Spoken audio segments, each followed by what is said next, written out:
ಕಣ್ಣು ಹಾಯಿಸಿದಷ್ಟು ದೂರ ಚಿನ್ನ, ಬೆಳ್ಳಿ ಮತ್ತು ವಜ್ರ ವೈಢೂರ್ಯಗಳನ್ನು ರಸ್ತೆ ಬದಿಯಲ್ಲಿ ಸೇರಿನ ಲೆಕ್ಕದಲ್ಲಿ ಮಾರುತ್ತಿದ್ದ ಸಾಮ್ರಾಜ್ಯವದು. ವಿಶ್ವದ ಅತ್ಯಂತ ಶ್ರೀಮಂತ ನಗರಗಳಲ್ಲಿ ಒಂದಾಗಿದ್ದ, ದಕ್ಷಿಣ ಭಾರತದ ಹೆಮ್ಮೆಯ ಪ್ರತೀಕವಾಗಿದ್ದ ವಿಜಯನಗರ ಸಾಮ್ರಾಜ್ಯ. ಆದರೆ ಕೇವಲ ಒಂದೇ ಒಂದು ದಿನ, ಒಂದೇ ಒಂದು ಯುದ್ಧ ಈ ಇಡೀ ಸಾಮ್ರಾಜ್ಯದ ನಕ್ಷೆಯನ್ನೇ ಅಳಿಸಿ ಹಾಕಿತು. 1565 ಜನವರಿ ತಿಂಗಳಲ್ಲಿ ನಡೆದ ಆ ಒಂದು ಯುದ್ಧದ ನಂತರ ಸತತ 6 ತಿಂಗಳ ಕಾಲ ಹಂಪಿಯನ್ನು ಲೂಟಿ ಮಾಡಲಾಯಿತು, ಬೆಂಕಿ ಹಚ್ಚಲಾಯಿತು. ಗಗನಚುಂಬಿ ಅರಮನೆಗಳು ಮಣ್ಣುಗೂಡಿದವು. ಅಷ್ಟಕ್ಕೂ ಅಷ್ಟು ಬಲಿಷ್ಠವಾಗಿದ್ದ ವಿಜಯನಗರ ಸಾಮ್ರಾಜ್ಯ ಪತನವಾಗಿದ್ದಾದರೂ ಹೇಗೆ? ದಖ್ಖನ್ ಸುಲ್ತಾನರು ಒಗ್ಗೂಡಲು ಕಾರಣವೇನು? 80 ವರ್ಷದ ವಯೋವೃದ್ಧ ಅಳಿಯ ರಾಮರಾಯ ರಣರಂಗದಲ್ಲಿ ಮಾಡಿದ ಆ ಒಂದು ತಪ್ಪು ಏನು?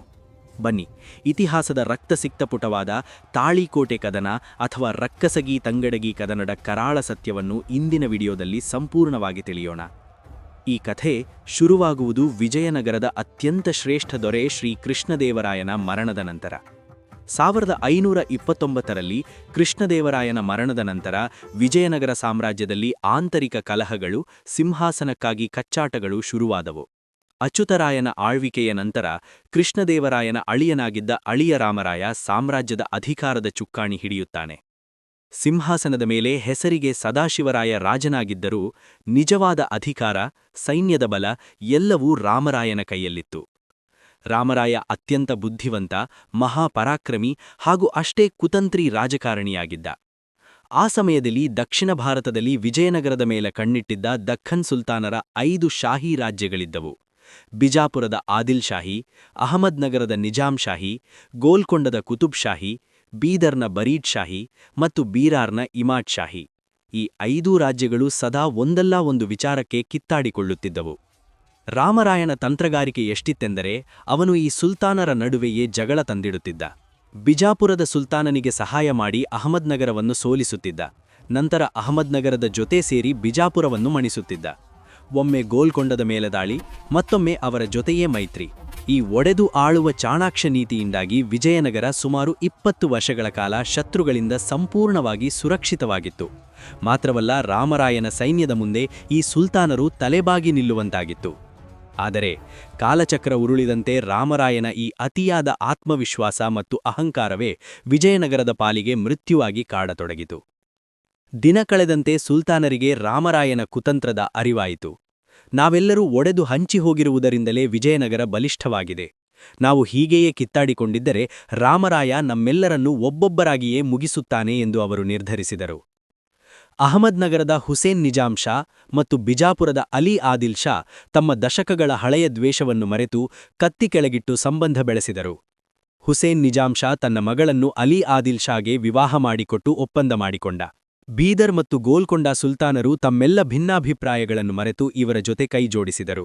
ಬೀರಾರ್ ಮಾತ್ರ ಈ ಒಕ್ಕೂಟದಿಂದ ಹೊರಗುಳಿತು. ಈಗ 4 ಮುಸ್ಲಿಂ ಸಾಮ್ರಾಜ್ಯಗಳ ಬೃಹತ್ ಸೈನ್ಯ ಒಂದಾಗಿತ್ತು. ಲಕ್ಷಾಂತರ ಸೈನಿಕರು, ಸಾವಿರಾರು ಕುದುರೆಗಳು ಮತ್ತು ಯುರೋಪಿಯನ್ನರಿಂದ ತರಿಸಿಕೊಂಡಿದ್ದ ಅತ್ಯಾಧುನಿಕ ಫಿರಂಗಿಗಳೊಂದಿಗೆ ಈ ಸೈನ್ಯ ವಿಜಯನಗರದ ಕಡೆಗೆ ಹೆಜ್ಜೆ ಹಾಕಿತು. ಈ ವಿಷಯ ತಿಳಿದ ರಾಮರಾಯನಿಗೂ ತನ್ನ ಮತ್ತು ತನ್ನ ಸೈನ್ಯದ ಶಕ್ತಿಯ ಮೇಲೆ ಅಪಾರ ನಂಬಿಕೆಯಿತ್ತು. ಅವನು ತನ್ನ ಸಹೋದರರಾದ ತಿರುಮಲ ಮತ್ತು ವೆಂಕಟಾದ್ರಿಯೊಡನೆ ಸೈನ್ಯವನ್ನು ಮುನ್ನಡೆಸಿದ. ರಕ್ಕಸಗಿ ಮತ್ತು ತಂಗಡಗಿ ಎಂಬ 2 ಹಳ್ಳಿಗಳ ನಡುವಿನ ಕೃಷ್ಣಾ ನದಿಯ ದಂಡೆಯಲ್ಲಿ 2 ಬೃಹತ್ ಸೇನೆಗಳು ಮುಖಾಮುಖಿಯಾದವು. 1565 ಜನವರಿ 23. ಈ ದಿನಾಂಕವನ್ನು ಇತಿಹಾಸ ಯಾವತ್ತೂ ಮರೆಯುವುದಿಲ್ಲ. ವಿಜಯನಗರದ ಸೈನ್ಯದಲ್ಲಿ ಸುಮಾರು 1 ಲಕ್ಷಕ್ಕೂ ಹೆಚ್ಚು ಪದಾತಿಗಳು, ಆನೆಗಳು ಮತ್ತು ಕುದುರೆಗಳಿದ್ದವು. ಇತ್ತ ಸುಲ್ತಾನರ ಸೈನ್ಯದಲ್ಲಿ ಬಲಿಷ್ಠವಾದ ಫಿರಂಗಿದಳವಿತ್ತು. ರಣಕಹಳೆ ಮೊಳಗಿತು. ಯುದ್ಧ ಶುರುವಾಯಿತು. ವಿಜಯನಗರದ ಸೈನಿಕರು ಸಿಂಹಗಳಂತೆ ಕಾದಾಡಿದರು. ರಾಮರಾಯನ ಸಹೋದರರಾದ ತಿರುಮಲ ಮತ್ತು ವೆಂಕಟಾದ್ರಿ ಸುಲ್ತಾನರ ಸೈನ್ಯವನ್ನು ಅಕ್ಷರಶಃ ಧೂಳಿಪಟ ಮಾಡುತ್ತಿದ್ದರು. 80 ವರ್ಷದ ವಯೋವೃದ್ಧ ರಾಮರಾಯನೇ ಖುದ್ದಾಗಿ ಪಲ್ಲಕ್ಕಿಯಲ್ಲಿ ಕುಳಿತು ಸೈನ್ಯವನ್ನು ಹುರಿದುಂಬಿಸುತ್ತಿದ್ದ. ಮೊದಲ ಕೆಲವು ಗಂಟೆಗಳಲ್ಲಿ ವಿಜಯನಗರದ್ದೇ ಮೇಲ್ಗೈ. ಸುಲ್ತಾನರು ಸೋತು ರಣರಂಗದಿಂದ ಕಾಲ್ಕೀಳುವ ಹಂತಕ್ಕೆ ಬಂದಿದ್ದರು. ವಿಜಯನಗರಕ್ಕೆ ಗೆಲುವು ಖಚಿತ ಎನ್ನುವಷ್ಟರಲ್ಲಿ ಇತಿಹಾಸದ ಅತಿದೊಡ್ಡ ದ್ರೋಹವೊಂದು ನಡೆದೇ ಹೋಯಿತು. ರಾಮರಾಯನ ಸೈನ್ಯದಲ್ಲಿ ಗಿಲಾನಿ ಸಹೋದರರು ಎಂಬ 2 ಮುಸ್ಲಿಂ ಸೇನಾಪತಿಗಳಿದ್ದರು. ರಾಮರಾಯ ಅವರನ್ನು ಅತಿಯಾಗಿ ನಂಬಿದ್ದ. ಅವರ ಕೈಕೆಳಗೆ ಸಾವಿರಾರು ಸೈನಿಕರಿದ್ದರು. ಯುದ್ಧದ ಅತ್ಯಂತ ನಿರ್ಣಾಯಕ ಹಂತದಲ್ಲಿ ಧರ್ಮದ ಕಾರಣಕ್ಕಾಗಿ ಈ ಸೇನಾಪತಿಗಳು ರಾಮರಾಯನಿಗೆ ಬೆನ್ನಿಗೆ ಚೂರಿ ಹಾಕಿದರು. ದಿಢೀರೆಂದು ಸುಲ್ತಾನರ ಪರ ಸೇರಿಕೊಂಡರು. ತಮ್ಮದೇ ವಿಜಯನಗರ ಸೈನ್ಯದ ವಿರುದ್ಧ ದಾಳಿ ಆರಂಭಿಸಿದರು. ತಮ್ಮದೇ ಸೈನಿಕರು ತಮ್ಮ ಮೇಲೆ ದಾಳಿ ಮಾಡುತ್ತಿರುವುದನ್ನು ಕಂಡು ವಿಜಯನಗರ ಸೈನ್ಯದಲ್ಲಿ ಭಾರೀ ಗೊಂದಲ ಉಂಟಾಯಿತು. ಇದೇ ಸರಿಯಾದ ಸಮಯ ಎಂದು ಕಾದಿದ್ದ ಸುಲ್ತಾನರ ಫಿರಂಗಿದಳ ತಾಮ್ರದ ನಾಣ್ಯಗಳನ್ನು ಗುಂಡುಗಳಂತೆ ತುಂಬಿಕೊಂಡು ವಿಜಯನಗರದ ಸೈನಿಕರ ಮೇಲೆ ಬೆಂಕಿ ಉಗುಳಲು ಶುರುಮಾಡಿತು. ನೂರಾರು ಆನೆಗಳು ಸತ್ತವು. ಸಾವಿರಾರು ಸೈನಿಕರು ರಕ್ತದ ಮಡುವಿನಲ್ಲಿ ಬಿದ್ದರು. ಇದೇ ಗೊಂದಲದಲ್ಲಿ ಸುಲ್ತಾನರ ಸೈನಿಕರು ರಾಮರಾಯನ ಪಲ್ಲಕ್ಕಿಯನ್ನು ಸುತ್ತುವರೆದರು. ವಿಜಯನಗರದ ಅಧಿಪತಿಯನ್ನು ಸೆರೆ ಮಾಡಲಾಯಿತು. ಅಹಮದ್ನಗರದ ಸುಲ್ತಾನ್ ಹುಸೇನ್ ನಿಜಾಂ ಶಾ ಸ್ವತಃ ತನ್ನ ಕತ್ತಿಯಿಂದ ರಾಮರಾಯನ ರುಂಡವನ್ನು ಕಡೆದು ಇಡೀ ರಣರಂಗಕ್ಕೆ ಪ್ರದರ್ಶಿಸಿದ.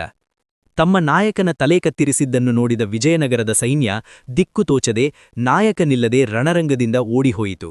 ಕದನ ಮುಕ್ತಾಯವಾಗಿತ್ತು. ದಕ್ಷಿಣ ಭಾರತದ ಅತಿದೊಡ್ಡ ಸಾಮ್ರಾಜ್ಯ ಸೋತ್ತಿತ್ತು. ಯುದ್ಧದಲ್ಲಿ ಸೋತ ಸುದ್ದಿ ಅರಮನೆ ರಾಜಧಾನಿ ಹಂಪಿಗೆ ತಲುಪಿತು.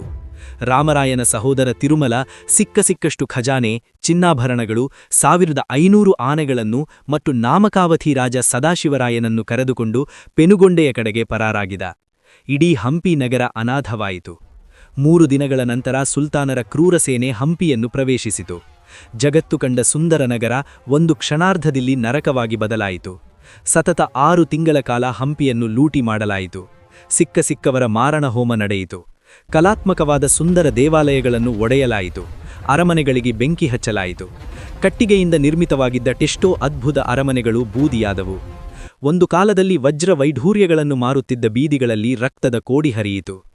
ಅಂದಿನ ಆ ಕ್ರೌರ್ಯದ ವಿನಾಶದ ಕುರುಹುಗಳನ್ನು ಇಂದಿಗೂ ಹಂಪಿಯ ಭಗ್ನಾವಶೇಷಗಳಲ್ಲಿ ನಾವು ಕಣ್ಣಾರೆ ನೋಡಬಹುದು. ತಾಳಿಕೋಟೆ ಕದನ ಕೇವಲ ಒಂದು ಸಾಮ್ರಾಜ್ಯದ ಪತನವಷ್ಟಲ್ಲ, ಅದು ದಕ್ಷಿಣ ಭಾರತದ ಕಲೆ, ಸಾಹಿತ್ಯ ಮತ್ತು ವಾಸ್ತುಶಿಲ್ಪದ ಮೇಲಾದ ಅತಿದೊಡ್ಡ ಆಘಾತ. ಅಳಿಯ ರಾಮರಾಯನ ಅತಿಯಾದ ಆತ್ಮವಿಶ್ವಾಸ, ಅವನ ಒಡೆದು ಆಳುವ ನೀತಿ ಮತ್ತು ಸ್ವಂತ ಸೇನಾಪತಿಗಳ ದ್ರೋಹ ಇವೆಲ್ಲವೂ ಸೇರಿ ಒಂದು ಸುವರ್ಣ ಯುಗವನ್ನು ಅಂತ್ಯಗೊಳಿಸಿದವು. ಆ ನಂತರ ಅರವೀಡು ವಂಶದವರು ಪೆನುಗೊಂಡೆ, ಚಂದ್ರಗಿರಿ ಮುಂತಾದ ಕಡೆಗಳಲ್ಲಿ ಆಡಳಿತ ಮುಂದುವರಿಸಿದರೂ ವಿಜಯನಗರ ತನ್ನ ಹಳೆಯ ವೈಭವವನ್ನು ಮರಳಿ ಪಡೆಯಲೇ ಇಲ್ಲ. ಸ್ನೇಹಿತರೆ, ಇತಿಹಾಸ ನಮಗೆ ಕೇವಲ ಕಥೆಗಳನ್ನಷ್ಟೇ ಹೇಳುವುದಿಲ್ಲ, ಬದಲಾಗಿ ಭವಿಷ್ಯಕ್ಕೆ ಪಾಠಗಳನ್ನು ಕಲಿಸುತ್ತದೆ.